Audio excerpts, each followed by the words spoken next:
5ই আগস্টের গণ অভ্যুত্থানের পর দেশ কোন দিকে যাচ্ছে, প্রত্যেকটি দেশের প্রত্যেকটি মানুষের মনে নানান ধরনের বৈকল্য, চিন্তা ভাবনা, তারা যা চায় সেটি বাস্তবায়িত হবে কিনা এই নিয়ে রয়েছে নানা উৎকণ্ঠা। 17টি বছর আমরা স্বৈরাচার হাসিনার আমলে নানাভাবে নির্যাতিত হয়েছি। প্রতিদিন টেলিভিশন খুলে দেখবেন আয়নাঘরের কাহিনী, কিভাবে গুম হয়েছে পরিবারের পর পরিবার, কিভাবে বাবা মাকে না জানিয়ে ছাত্ররা রাজপথে এসে গুলির শিকার হয়েছে, কিভাবে হেলিকপ্টার থেকে গুলি করে শিশুদেরকে হত্যা করা হয়েছে। অবর্ণনীয় এক কাহিনী। এরকম বাংলাদেশ যে কখনো হবে আমরা চিন্তা করিনি।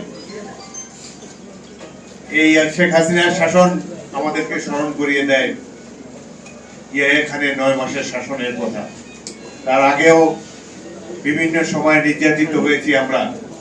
আমাদের ভাষার দাবি পদদলিত হয়েছে, গণতন্ত্রের দাবি বারংবার পদদলিত হয়েছে, নির্বাচনের কোনো অর্থই হয় না, আমাদের ভোটের কোনো মূল্য ছিল না।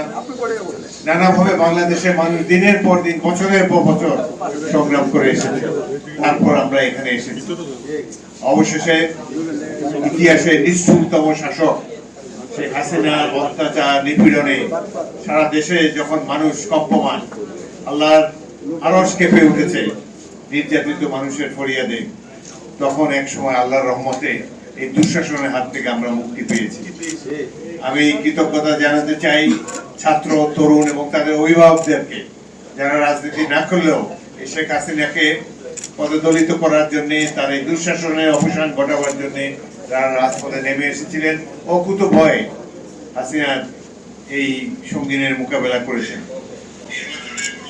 আমার সামনে অনেক বীর মুক্তিযোদ্ধা রয়েছেন যারা জীবন বাজি রেখে এই 54 বছর আগে যুদ্ধে অংশ নিয়েছিলেন।